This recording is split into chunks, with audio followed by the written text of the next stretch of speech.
buen día, buenas tardes, buenas noches, ya sea en la hora que miren este video. Bueno, nos quedaba pendiente la última carta auténtica de San Pablo, que es la carta a Filemón. Es la única carta auténtica que San Pablo escribe a una persona en particular, como en este caso a Filemón. Bueno, este cuerpo epistolar, digamos, de la carta a Filemón se presenta, digamos, por su forma y sus dimensiones, por un contenido como una carta típica de recomendación, ¿no? Como se escribía en la antigüedad, como en el caso de la carta de Horacio, es un poeta romano, ¿no? Conocido, escribía también este tipo de carta.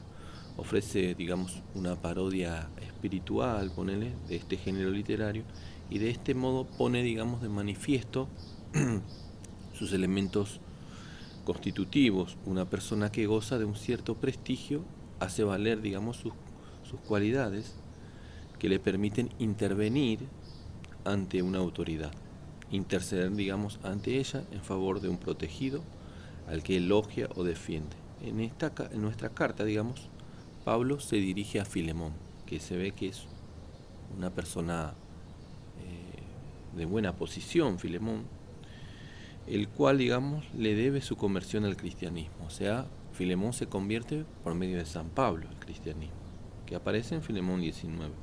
Le escribe a propósito, digamos, de su esclavo Onésimo, que en busca de ayuda y apoyo se ha refugiado junto al apóstol.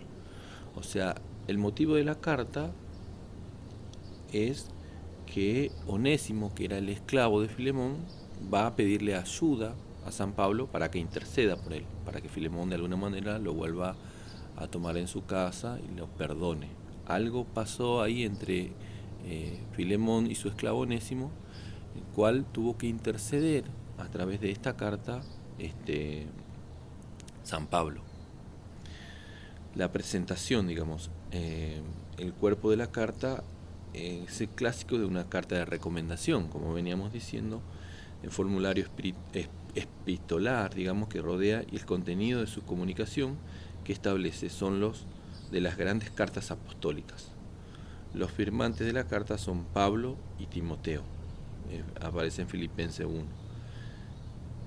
Filemón 1, perdón, y Filipenses 1.1. Aun cuando sería en esperar que fuera dirigida a Filemón, el círculo de su destinatario incluye a Apia, Arquipo y a toda la iglesia que reúne en la casa de Filemón.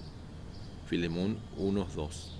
Los saludos al comienzo y al final de la carta son sustituidos por las bendiciones típicas de la carta del apóstol, que aparece en el 3 y 25.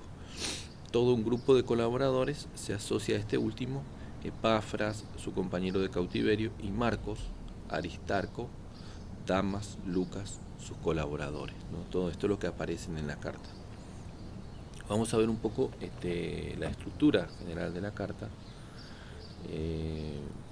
Como siempre, arranca con la dirección, el saludo, la acción de gracia, el amor de la fe de Filemón, digamos.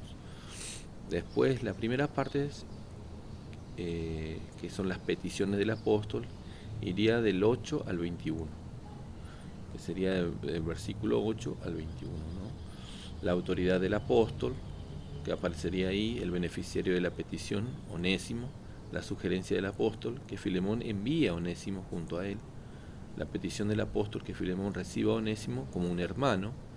Pablo responde como garante de Onésimo, la confianza del apóstol en la decisión de Filemón, digamos, ¿no? Esta es la primera parte. Y la conclusión epistolar, que va desde el versículo 22 al 25, ¿no? El anuncio de una visita y planes de viaje, y los saludos finales.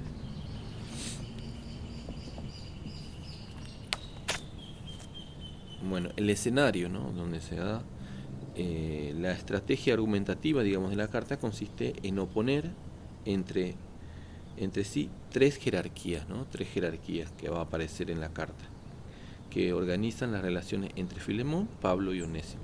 Según el orden jurídico, Onésimo no es solo el esclavo, ¿no?, acá, de Filemón, sino que tiene una deuda contraída con él por el tiempo pasado junto a Pablo.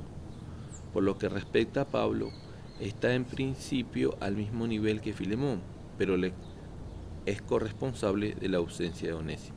Aparece en Filemón 18, ¿no? Vamos a ver un poco, ¿no? Que Pablo también se siente en deuda, digamos, con Filemón, porque este esclavo estuvo mucho tiempo junto a Pablo, quizás sirviéndolo también, pero Pablo también tiene autoridad delante de Filemón. ¿Por qué? Porque Filemón se convirtió a través de Pablo, ¿no? Entonces hay una cierta jerarquía ahí. Lo que aparece también, vamos a ver más adelante, ¿no? ¿Qué es lo que se juega en esta carta? Los destinatarios, ¿no? Curiosamente, los nombres de Filemón y Onésimo constituyen como los de Evodia y Santique en Filipenses 4.2 y posiblemente como el Cídico. Un programa por sí solo, Filemón significa amable y Onésimo útil, ¿no? Ahí también como los significados de los nombres también que aparece. Filemón, que significa amable, y que Onésimo útil, ¿no? De Filemón solo se conocen las informaciones proporcionadas por la carta. En cambio, tanto los nombres de Onésimo, que aparece también en Colosenses 4.9, y de Arquipo, Filemón 2, como los de Epafras, Filemón 23, y Colosenses 1.7, 4.12, Lucas y Damas, ¿no? Se encuentran en la carta de los Colosenses según las informaciones ofrecidas por Colosenses 4.17. Arquipo forma la nueva parte de los destinatarios de Colosenses, mientras que según Colosenses 4.9, Onésimo viene también de Colosas y se ha unido al apóstol y sus colaboradores en el lugar de su cautiverio.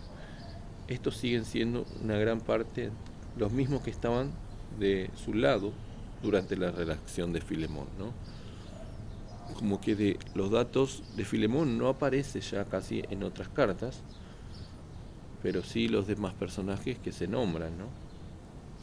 Lugar y fecha de la composición de la carta. Debido a las repetidas menciones del cautiverio del apóstol, que aparece en Filemón 1, 9, 13 y 22, la carta pudo haber sido escrita como la carta a los filipenses en Éfeso, en Cesarea, o en Roma.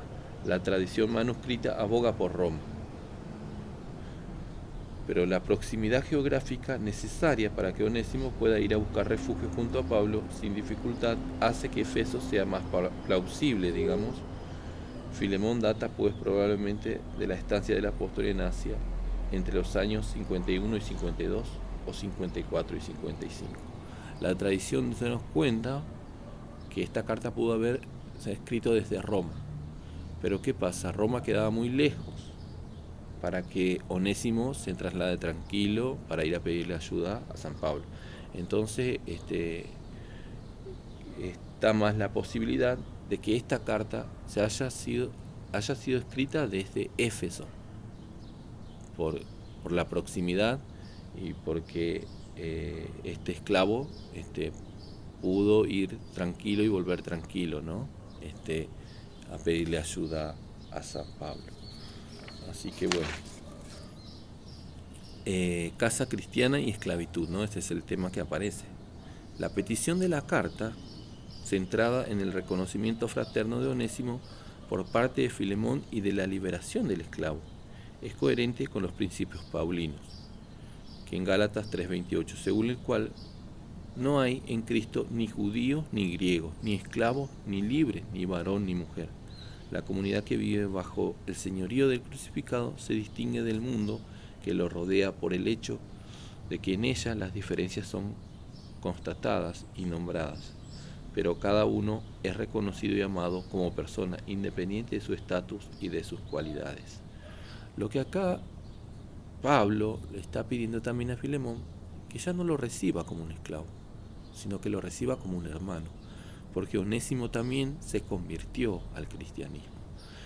Y la mentalidad y la propuesta que siempre plantea Pablo es que ya no haya, digamos, esa diferencia entre amo y esclavo, porque todos somos uno en Cristo, va a decir, ¿no?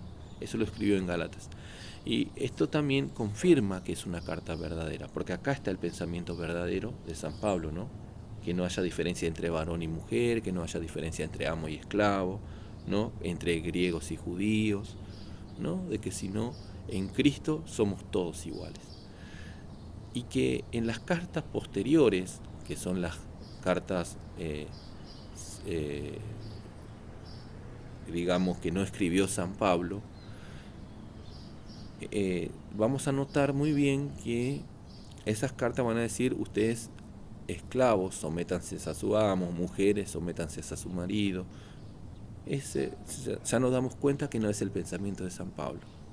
Acá lo que San Pablo está pidiendo a Filemón, que ya no lo reciba como un esclavo, sino que lo reciba como un hermano. Y por este pensamiento también nos damos cuenta que estas son las auténticas cartas de San Pablo, por la teología, ¿no? Y por el pensamiento. La comunidad cristiana como un lugar de discusión ética, digamos, ¿no?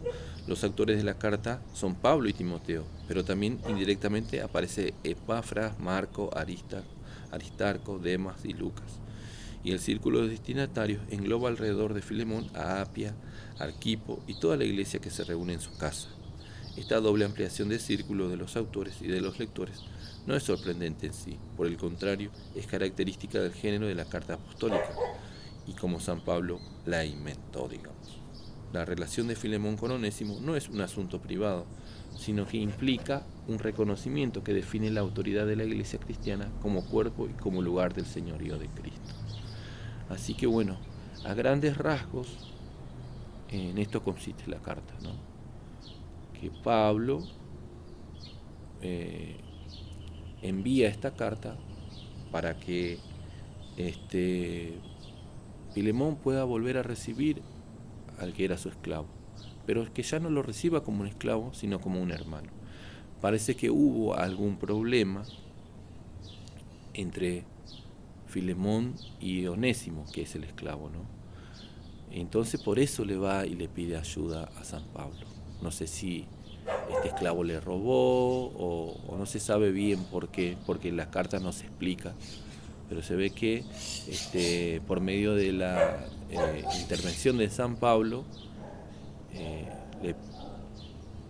le pide a Filemón para que este esclavo pueda volver a residir en la casa de Filemón, no ya como un esclavo, sino como un hermano, porque también se convirtió al cristianismo. Así que bueno, con esto terminamos este ciclo de las cartas auténticas de San Pablo, que eran 7, ¿no? Acuérdense que está Romanos, Primera y Segunda de Corintios, Filipenses, Primera de Tesalonicenses y Filemón, ¿no? Y Gálatas también. Así que estas son las 7 auténticas, y después las otras serían ya que se escriben en el nombre de San Pablo, pero que ya no lo escribió el apóstol. Y como dije, ahí se va a notar un poco un retroceso en el pensamiento, digamos, del cristianismo, ¿no? Que van a querer volver a someter a la mujer al marido, ¿no? El esclavo al amo. Esto porque se ve que los cristianos recibían mucha presión también de parte del imperio y tenían que ajustar ciertas cosas, ¿no? Muchas mujeres quizás con el cristianismo se tomaron mucha libertad, digamos, con el cristianismo que fundó San Pablo más que nada, y esto el imperio un poco le hizo ruido, ¿no? Entonces también los dirigentes cristianos ya de la segunda y tercera generación, de que se van a escribir las otras cartas que se escriben en nombre de San Pablo, un poco van a reprimir un poco todo este pensamiento que fue revolucionario en el pensamiento paulino. Así que espero que les sirva toda esta explicación y les deseo una feliz Navidad, un próspero año nuevo, ¿no? Y esperemos que Jesús realmente pueda nacer en cada uno de los corazones y podamos pasar una linda fiesta. Así que los bendigo a todos y nos vamos con una oración. Padre nuestro que estás en el cielo, santificado sea tu nombre, venga a nosotros tu reino, hágase tu voluntad así en la tierra como en el cielo. Danos hoy nuestro pan de cada día. Perdona nuestras ofensas, como también nosotros perdonamos a los que nos ofenden, y no nos dejes caer en la tentación, y líbranos del mal. Amén. Gloria al Padre, al Hijo y al Espíritu Santo, como era en un principio, ahora y siempre, por los siglos de los siglos. Amén. La Virgen de San Nicolás ruega por nosotros. En el nombre del Padre, del Hijo y del Espíritu Santo. Amén.